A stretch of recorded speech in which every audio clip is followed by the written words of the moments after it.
Muy buenos días, soy Juan José Santos Rivas de la Asociación Proyecto Logos. Hoy quiero compartir algunas ideas sobre los pensamientos.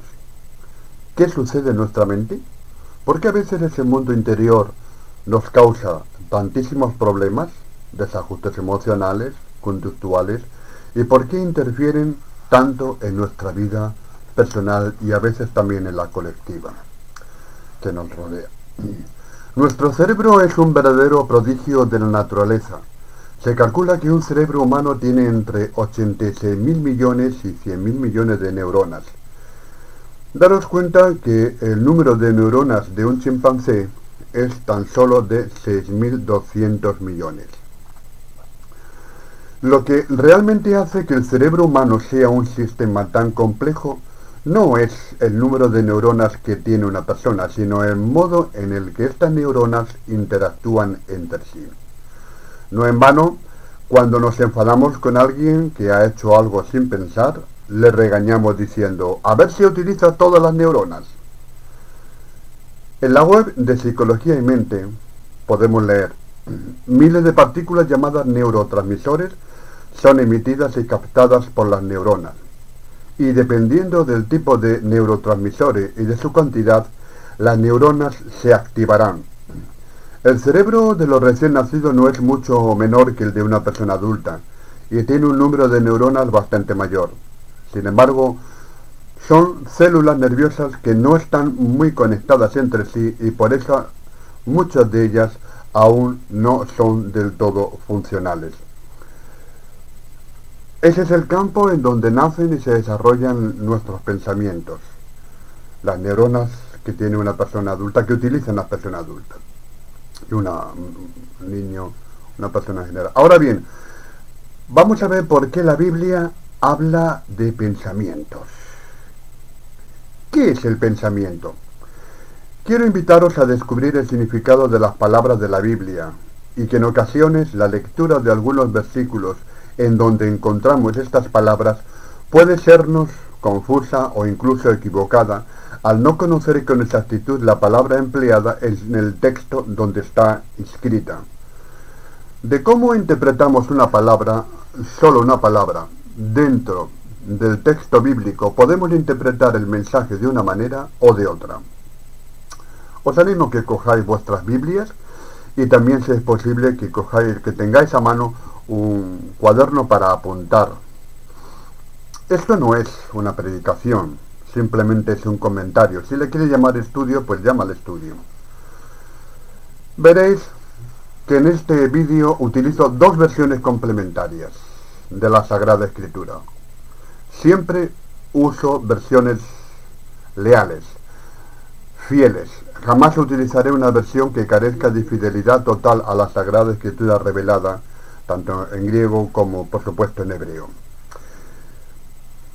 Y siempre utilizaré versiones que por siglos la Iglesia ha defendido, la comunidad cristiana. En este vídeo quisiera aportar un poco de luz sobre la importancia del pensamiento en nuestra vida. Yo no soy psicólogo, pero sí deseo tratar de un tema que creo de enorme interés para muchas personas. Voy a ir despacio, pues lo que busco es que alguien interesado tome apuntes, escriba. Como el texto de lo que expongo está escrito, no solo lo extiendo ante la cámara de este vídeo, sino que además podéis leerlo por escrito. Utilizaré dos métodos para conocer exactamente el significado actual de una palabra dentro de un versículo. Pero también usaré el origen de la palabra, es decir, la etimología, su significado primitivo, latino o griego, y a veces también hebreo. Es decir, conoceré qué significa ahora la palabra y qué significó cuando la palabra nació. Es una especie de aventura lingüística a la que os invito a viajar conmigo. Voy a tratar por todos los medios de ser lo más sencillo posible, a fin de que todo este mensaje pueda ser compartido con todo tipo de personas. En ningún momento asentaré doctrina. pues esta ya está definida hace ya 2000 años en el mensaje de la Biblia. Pero este método os puede ayudar a conocer más y mejor el mensaje bíblico para vuestras vidas y por supuesto también para la mía. Os voy a hacer una pregunta. La misma pregunta con la que inicié este comentario. ¿Qué es el pensamiento? Os dejaré unos cuantos segundos, microsegundos, para que vosotros defináis qué es un pensamiento.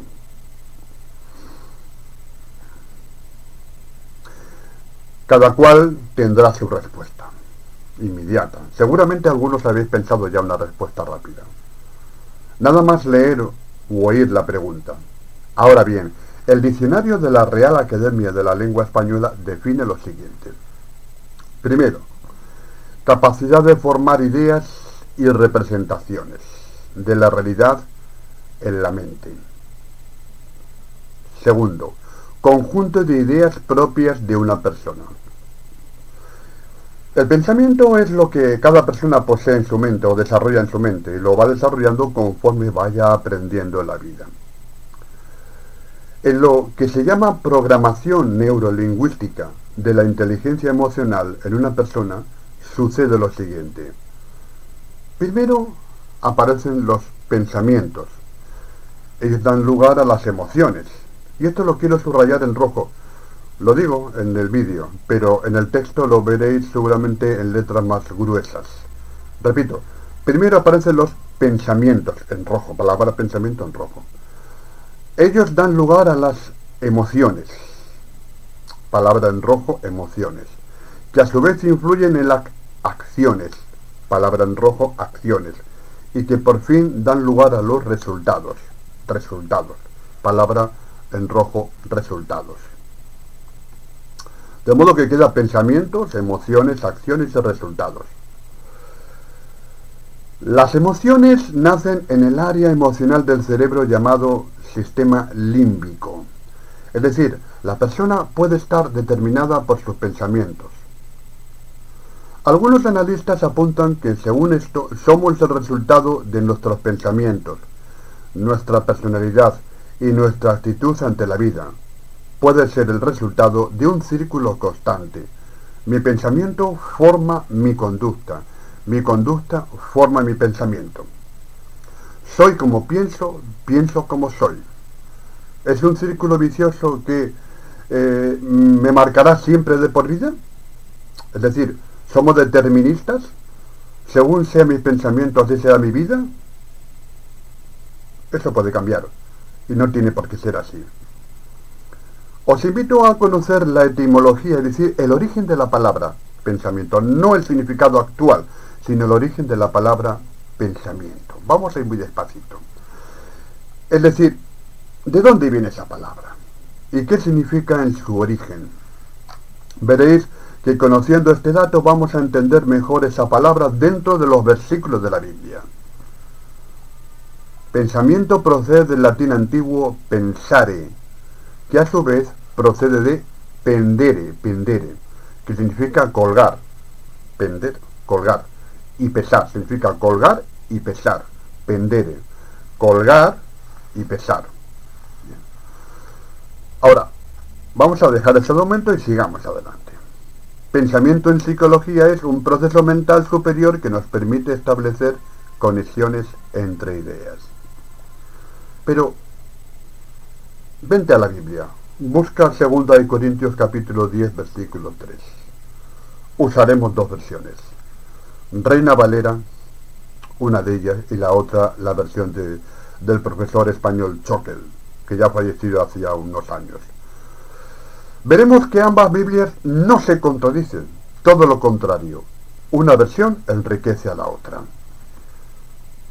Por favor, abrid en ese capítulo, 2 Corintios 10, 3. Es muy conocido, pero abrirlo. 2 Corintios 10, 3. O 10, si queréis leerlo entero. Bien. Habla de los pensamientos. Como las cartas de San Pablo fueron escritas en griego, vamos a ver qué significa la palabra pensamiento, que allí se usa, y sus significados. En el griego que Pablo escribió la palabra pensamiento, se utilizaba la palabra noema en griego. Noema en griego tiene 4 significados: inteligencia, pensamiento, reflexión e intención. Repito, inteligencia, pensamiento también, reflexión e intención. En este capítulo, versión Reina Valera, y cito, Reina Valera dice, llevando cautivo todo pensamiento a la obediencia a Cristo. Es como si dijera, llevando toda inteligencia, ¿os acordáis de las 4 palabras en griego noema? Llevando toda inteligencia, toda reflexión, toda intención a la obediencia de Cristo. Es decir, poniendo toda tu personalidad, tu yo completo, y no solo por partes, a la obediencia de Cristo. Quiero invitaros a que abráis vuestras Biblias por Primera de Reyes, capítulo 18, versículo 21. Ahora hemos dejado Corintios, volveremos a Corintios, a Segunda de Corintios, pero ahora os invito, Primera de Reyes 18, 21. El profeta Elías se encuentra ante una situación de extrema gravedad. Está delante de todo el pueblo, ante los profetas de Baal y la casa real. Elías era el único profeta de Dios en ese momento, y ante ellos les preguntó lo siguiente. Voy versión Reina Valera. ¿Hasta cuándo claudicaréis entre 2 pensamientos?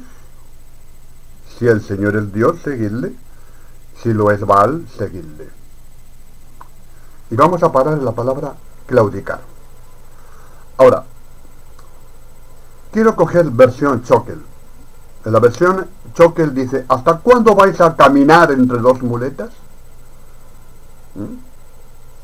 Es cierto que nuestros pensamientos son como muletas en las que nos apoyamos.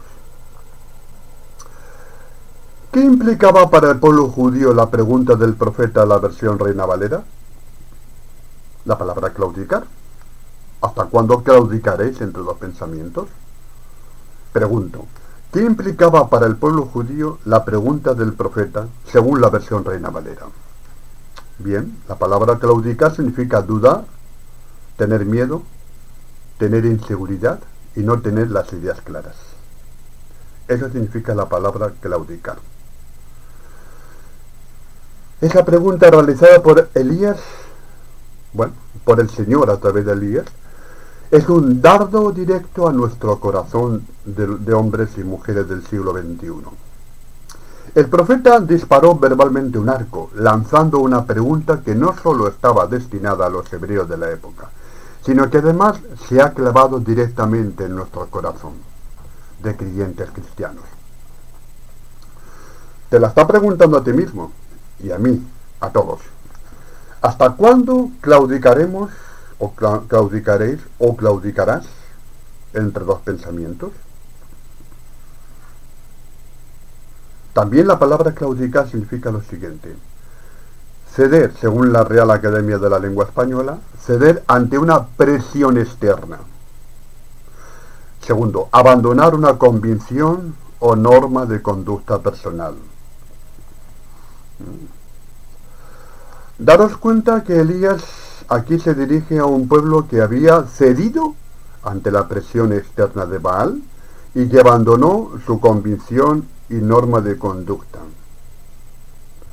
Tú que eres cristiano, pregúntate a ti mismo, ¿he cedido ante la presión externa del mundo que me rodea? ¿He abandonado mi convicción y mi norma de conducta? Seguro que habrán respuestas de todo tipo. Te recuerdo lo que Cristo le dijo a la poderosa iglesia de Éfeso en el Apocalipsis, una vez que le reconoció lo muy cristiana que era, lo mucho que trabajaba para el Señor y todas las cosas buenas que esa iglesia hacía. Sin embargo, le dice que ha abandonado su primer amor y que se arrepientan, porque si no, él mismo vendría a quitarle el candelero de su lugar. Yo me pregunto, ¿dónde está Éfeso, la iglesia de Éfeso hoy? Me refiero físicamente hablando. Éfeso es una ciudad, está en la costa de Turquía, costa mediterránea de Turquía, y es un yacimiento arqueológico de primera calidad y categoría a nivel del mundo romano. Pero, ¿la iglesia dónde está? ¿Dónde está la iglesia? Vamos a la etimología, al origen de la palabra claudicar. Esta palabra procede del latín claudicare, de donde viene el nombre, curiosamente viene el nombre de Claudio, de claudicare, que significa cojo. Cojo. ¿Os acordáis del emperador Claudio? Es que era cojo. Bien. ¿Qué significa esa palabra en latín, claudicare? Cojear, vacilar, decaer, perder fuerza, falta de firmeza. Que yo sepa contar son 5 significados: cojear, vacilar, decaer, perder fuerza y falta de firmeza. Voy a coger esos 5 significados de la palabra claudicare. Por tanto, en tu fe cristiana, si claudicas, es como si cojearas. Por eso tienes que utilizar muletas. Porque vacilas y estás decaído, pierdes fuerzas y firmeza. Y toda esa catástrofe pasa en tu mente. Todo eso puede crearte pensamientos que tienes que trabajar y sanar. Los pensamientos pueden determinar tu actitud y comportamiento. Personajes tan nefastos como Hitler no surgieron así como así. Fueron el producto de muchos vectores que influyeron sobre él desde la infancia y también que le dieron lugar a sus pensamientos. Pero esto no tiene por qué determinar al ser humano. Veamos, os invito a leer la palabra de Dios. Veamos los siguientes versículos. Salmo 139:2. Apúntalo y léelo después si quieres. Tú has conocido mi sentarme y mi levantarme. Has entendido desde lejos mis pensamientos. Gloria a Dios, qué bonito, ¿eh? Has entendido desde lejos mis pensamientos. Isaías 26:3. Tú guardarás en completa paz aquel cuyo pensamiento en ti persevera, porque en ti ha confiado. ¿Os dais cuenta? Pensamiento. Hebreos 4:12. Versión Reina Valera. Porque la palabra de Dios es viva y eficaz y más cortante que toda espada de 2 filos, y penetra hasta partir el alma y el espíritu, las coyunturas y los tuétanos, y discierne los pensamientos y las intenciones del corazón. Discierne, atención a esta palabra, discierne los pensamientos y las intenciones del corazón. Y quiero remarcar la palabra discernir porque sobre ella voy a hablar ahora. Bien, ahora voy a por la versión Schokl, que dice prácticamente lo mismo, pero si cabe su versión es todavía más médica. Es un lenguaje más médico, más actual. Es el mismo mensaje que Reina Valera, pero al menos a mí se me hace más, como digo, más interesante porque utiliza un lenguaje más moderno. La palabra de Dios es viva y eficaz, dice Schokl, y más tajante y más cortante que toda espada de 2 filos, y que penetra hasta la unión del alma y del espíritu, y dice, de órganos y médulas. Órganos y médulas. Juzga los sentimientos y los pensamientos. Se complementan ante ambas versiones. Quisiera hacer una reflexión con este versículo, no quiero seguir avanzando, quiero parar un poquito aquí. Da la impresión que la palabra de Dios no solo penetra en el alma, sino también en el cuerpo. Es decir, en toda persona, en toda la persona. Es curioso, pero la palabra salud o salvación, que tanto se habla en el Nuevo Testamento, en griego es sotería. Atención, no soltería, no, sotería, que implica una salvación completa, alma y cuerpo. La salvación es una realidad total, en primer lugar del alma, pero también lo será del resto de la persona.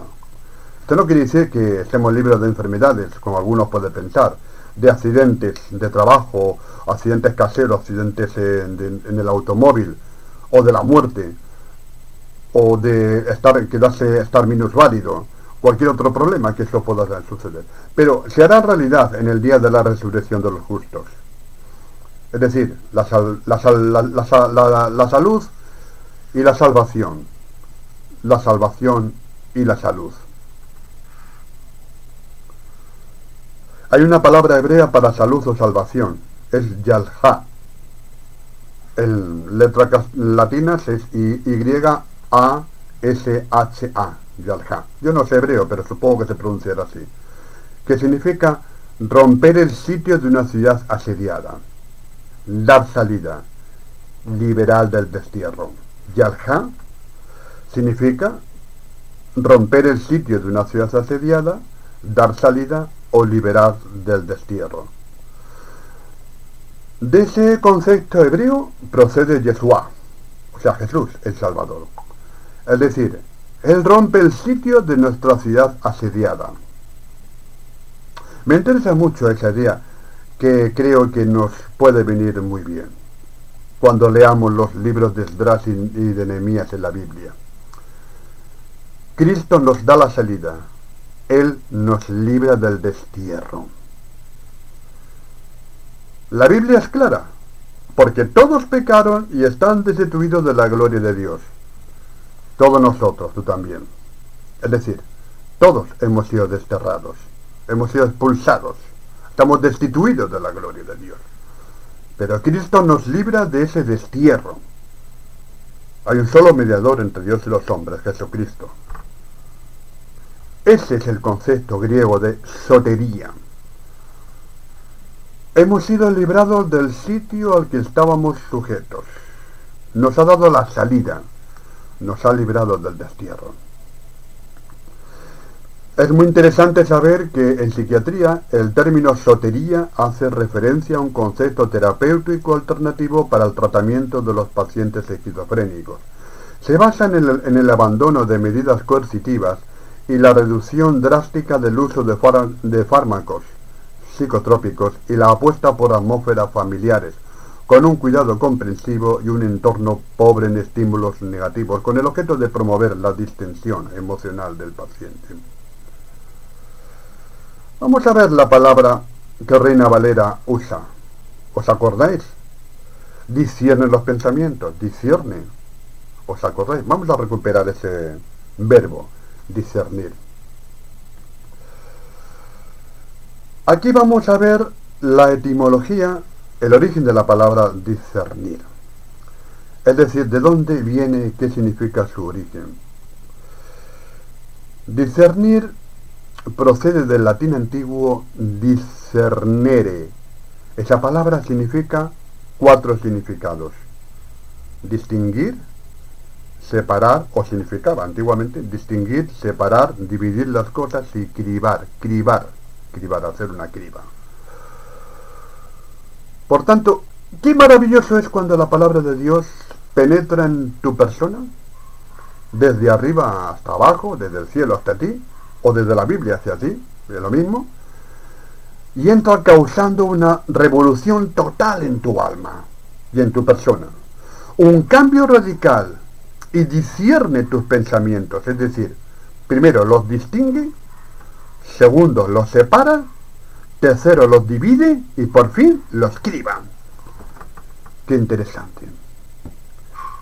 Deja que el Señor analice tu mente y distinga, utilizando los significados antiguos, tus pensamientos, para después que los separe, al objeto de que los divida y por último que los cribe, que lo remueva y que aparte lo bueno de lo malo, cribar, es decir, que te restaure por completo. Y ahora vamos a ver el significado de esos 4 significados antiguos de la palabra discernere, significado actual que tiene. Por ejemplo, distinguir. Distinguir, conocer la diferencia que hay de unas cosas a otras. Separar, hacer que una cosa deje de estar en contacto con otra o cerca de ella. Eso es lo que Cristo hace contigo. Dividir, partir un todo en varias partes. Romper, separar aquello que es malo en varias partes, quitarlas. Y por fin cribar, separar partes finas de gruesas, limpiar impurezas. Eso es lo que significa cribar, limpiar impurezas. Y eso es lo que Jesús hace contigo, limpia las impurezas de tu mente. Dice la Biblia que Dios conoce nuestros pensamientos. Salmo 138, versículo 2. Dice, de lejos percibe mi pensamiento, ya lo hemos dicho antes. Dios mío, sondéame para conocer mi corazón, ponme a prueba para conocer mis pensamientos. El Señor Jesús conoce los pensamientos de los fariseos y de los discípulos. Hay numerosos versículos en los evangelios que lo dicen y lo demuestran. Cuando permitimos que el Espíritu de Dios trabaje en nosotros, en una relación íntima, en un tú a tú diario, dejándonos llevar por la palabra, es decir, no forzando a la Biblia para que ella diga solamente lo que nosotros queremos oír, según nuestras creencias, sino dejando que sea la palabra de Dios la que nos descubra lo que hay dentro de nosotros. Y es cuando comienzan a suceder cambios de regeneración interna y externa en la persona. Muchas veces no entendemos al leer la Biblia qué significan las palabras escritas. Al no entender su significado podemos malinterpretar un mensaje. Es conveniente usar siempre un buen diccionario. Algunos dicen que una persona es el resultado de sus pensamientos, pero yo diría que una persona es el resultado de muchos factores internos y externos a ella, desde que nace hasta que se desarrolla, familiares, sociales, que han convergido a lo largo de sus años de vida, desde su infancia. El filósofo español Ortega y Gasset dijo una vez, yo soy yo y mi circunstancia, y si no la salvo a ella, no me salvo yo. Entendemos que nos está queriendo decir, o nos estaba, porque él falleció hace muchos años ya, nos estaba queriendo decir que no todo lo que le sucede a una persona depende de él o ella. Que la persona no es totalmente responsable de los hechos, porque también han influido las circunstancias que rodean a la persona. Ortega decía que el yo era uno de los ingredientes de mi vida, y que había otro ingrediente en mi actuar y mi comportamiento, y esta era la circunstancia que me rodeaba. Ahora, fijaros una cosa, por circunstancia entendía literalmente lo que está a mi alrededor. La palabra circunstancia es una palabra latina compuesta de dos palabras, circum, de círculo, y stancia, lugar donde estás, de lo que me circunda, lo que me rodea, lo que me motiva a comportarme de una manera o de otra. Y Ortega decía, si no salvo yo a mi circunstancia, no me salvo yo. Si me dejo vencer por la circunstancia, y esto ya lo digo yo, entonces no seré capaz de resolver mis problemas. Pero si presento batalla contra las circunstancias negativas, saldré adelante. Es decir, no somos deterministas, como lo eran muchas veces los griegos antiguos, fatalistas. Podemos ser el motor del cambio. Entiendo que a veces es muy difícil salir adelante, pero no creo en los imposibles, porque Dios no es un Dios de imposibles. El mundo que nos rodea determina nuestros pensamientos, y los pensamientos pueden determinarnos a nosotros también. Sin embargo, estoy convencido de algo. En la frase de Ortega hay dos elementos principales, mi yo y mis circunstancias.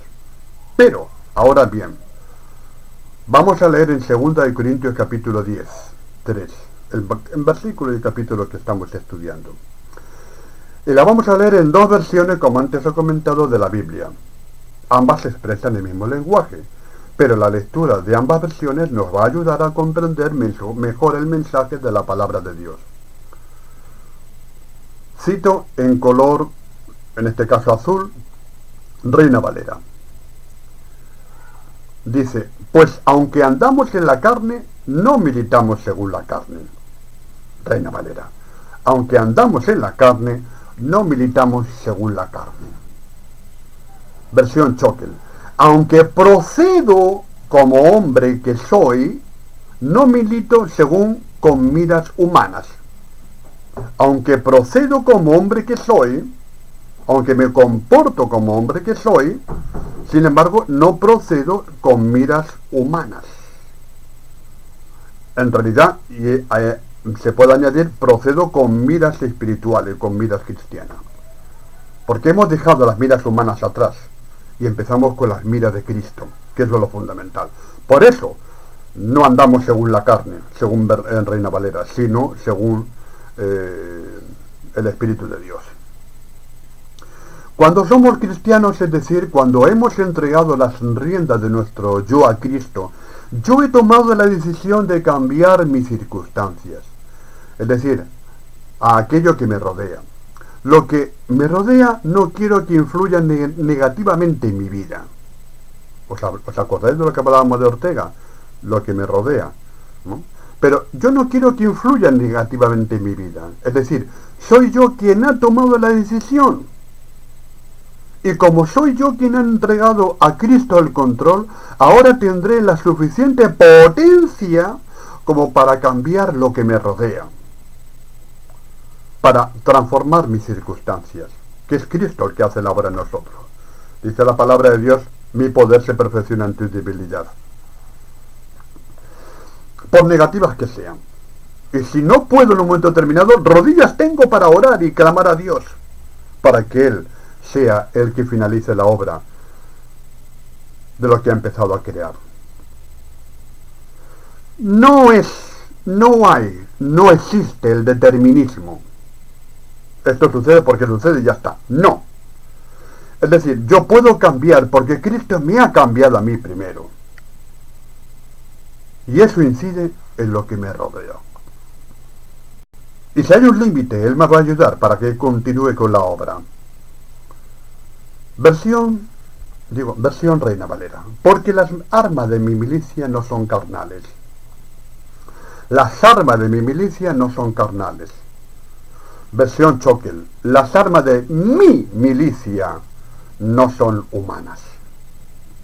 Es interesante que aprendamos a ponernos, a que asumamos siempre esto en el yo que tenemos dentro. Es decir, mi milicia. No solamente las milicias de toda la iglesia. Es muy interesante que este versículo en Reina Valera generalmente se habla de que somos los cristianos, porque habla en plural, nuestra milicia, un ejército militante, y hablamos como si fuéramos soldados. Realmente es así. Habla en plural. Pero es muy interesante que hablemos en singular, que nos veamos como un soldado, mi milicia, mis armas, las que Dios me ha dado, dentro del contexto de la comunidad cristiana. Una vez tuve un interesante sueño en el cual yo mismo me veía, y lo tengo que reconocer así, no voy a ocultar las cosas, sería falso hacerlo, he de confesarlo. Vi un mercado de abastos, donde se compra, donde las mujeres van a comprar, los hombres también vamos a comprar nuestras verduras, nuestros pescados, en fin, todo eso. Un mercado de abastos muy grande. Todos estábamos dentro, había mucha gente. En el centro estaban los comerciantes sentados, comprando y vendiendo. Alrededor de ellos había una gran fila de pastores evangélicos y de mucha más gente que no era pastor evangélico. Era un cuadrado, en el centro estaban los comerciantes y la fila rodeaba, iban dando, en fila de a dos iban dando, bordeando entre el muro y los comerciantes, dando la vuelta, circulando. Todos estábamos en la misma dirección, hacia adelante. Yo era de los primeros. Volví mi cabeza y vi a varios pastores que yo conocía personalmente. Vi también a otros que no eran pastores como yo. Eran gente conocida. Todos de traje de corbata. Todos estábamos caminando en orden militar. Miré adelante y vi que había ante nosotros una carnicería donde se vendía carne, ante la cual todos nos detuvimos y nos sentamos. En el suelo, por cierto. Porque la vendedora nos iba a hablar. Ella levantó un gran trozo de carne, lo puso encima de la mesa, con un cuchillo lo cortó y nos decía, tenéis que hacer morir lo carnal en vosotros. Atención, estábamos todos, yo también, había también detrás pastores que yo conocía. Este sueño a todo color ilustra perfectamente lo que quiero explicar.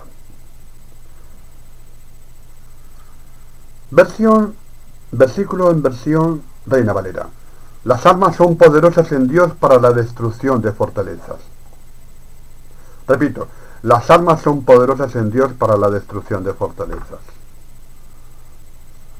Versión Choquel. Es Dios quien da poder para derribar las fortalezas. ¿Puede haber una contradicción? No, no hay tal contradicción. Yo lo voy a explicar ahora. La versión Reina Valera nos dice que nuestras armas son poderosas en Dios. Nuestras armas son poderosas en Dios. La versión Choque nos dice que es Dios quien nos da ese poder en las armas que tenemos. En las armas que tenemos. Dios nos ha dado esas armas. Y ahí va el poder de Dios. Mi poder se perfecciona en tu debilidad. Es una ligera aclaración que refuerza lo que Reina Valera nos quiere decir. No olvidéis que cuando tú decides en tu libre albedrío entregar a Cristo el timón de tu vida, Él es el que te da ese poder para derribar con tus armas toda fortaleza interna y externa y enemiga.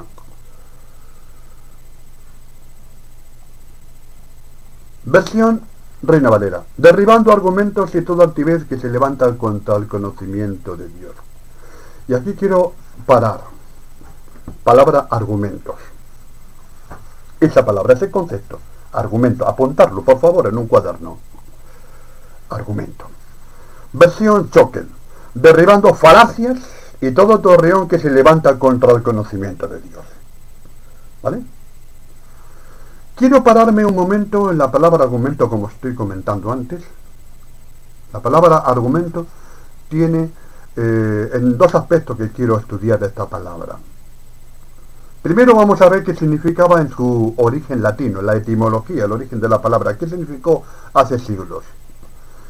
La palabra argumento viene del latín argumentum, palabra compuesta por dos más. Una de ellas es arguir, argumento, arguir, que significaba dejar en claro. Arguir es dejar en claro. La segunda, mento, o sea, mentus en latín, significaba método usado. Método usado para dejar en claro, es lo que significa la palabra argumento antiguamente. Pero hoy, ¿qué significa? ¿Qué significa hoy argumento en el siglo XXI? Razonamiento que demuestra algo, o que quiere demostrar algo. Razonamiento que demuestra algo. Es decir, cuando la Biblia habla de argumentos, se está hablando de razonamiento que demuestran o quieren demostrar algo. Todo argumento quiere dejar clara una idea. Todo argumento utiliza un método para expresar esa idea. El hombre es lógico por naturaleza, es pensante. Dios no está contra la capacidad de argumentar. Todo lo contrario, Dios la fomenta. La Biblia está llena de argumentos de Dios. Ahora, ¿os acordáis cómo Dios fomenta? Dice, cuando Dios habló con Adán, Dios argumenta algo y Adán argumenta por su parte. Cuando Dios habla con el pueblo, Dios da mensaje, pero también argumenta con el pueblo, y el pueblo también argumenta con Dios. Sin embargo, hay argumentos que se levantan contra Dios, contra lo revelado en las enseñanzas bíblicas. Por eso, y ahora me voy a Choquel, esos argumentos son falacias y mentiras. Ahora me voy a la versión de Choquel, contra toda falacia. Porque no tienen base. O si tienen base, es una base falsa. Retornemos a las versiones. Versión Reina Valera. Llevando cautivo todo pensamiento a la obediencia a Cristo. Versículo muy conocido. Qué maravilla este versículo. Vamos a la versión Choquel. Me interesa mucho parar aquí otro poquito. Cogemos prisionero a todo el que maniobra sometiéndolo a Cristo, o al Mesías. Cogemos prisionero a todo el que maniobra. Mientras Reina Valera está diciendo, llevando cautivo todo el pensamiento a la obediencia de Cristo, lo cual es verdad, Choquel dice también, cogemos prisionero a todo el que maniobra sometiéndolo al Mesías. Por favor, apunta esta frase. Cogemos prisionero a todo el que maniobra sometiéndolo al Mesías o a Cristo. Cristo es Mesías. Cristo es en griego y Mesías en hebreo. La Biblia Reina Valera nos dice que tenemos que llevar cautivos todo pensamiento a la obediencia de Cristo. Sin embargo, Choquel dice debemos coger prisionero a todo el que maniobra. ¿Se contradicen? No, se complementan. Hay que coger como prisionero al que maniobra en nuestros pensamientos. Voy a usar las dos versiones. Hay que coger como prisionero al que maniobra en nuestros pensamientos. A veces llevar cautivos a los pensamientos no sirve para nada. Si no descubrimos qué es lo que produce esos pensamientos negativos, malignos, esos argumentos falsos. No podemos atacar a los síntomas, hablando en lenguaje médico, y no soy médico, no podemos atacar solamente a los síntomas, si no curamos el origen de los síntomas, las causas, los motivos internos y externos de esos pensamientos. Versión Reina Valera. Y estando prontos para castigar toda desobediencia cuando vuestra obediencia sea perfecta. Versión Choquel. Estamos preparados para castigar toda rebeldía una vez que vuestra sumisión sea perfecta. Dice la misma. Es muy curioso este versículo, porque muchas veces he visto a algunos líderes en sus iglesias castigar rebeldías o supuestas rebeldías cuando su obediencia no era perfecta. Cuidado con lo que hacemos. ¿Es perfecta su obediencia? Es solo una pregunta. Bien, espero que este mensaje os haya servido para algo y para alguien. Os saludo y quedo a vuestra disposición. Juan José Santos Rivas, os saludo, quedo a vuestra disposición. Me alegraría que fuera útil para alguna persona. Y bueno, me alegro mucho más haber compartido estos minutos con vosotros. Mi correo electrónico es proyectologos2013@yahoo.es. Proyecto Logos. Eso está apuntado también en el texto que acompaña el vídeo. Un saludo y bendiciones del cielo.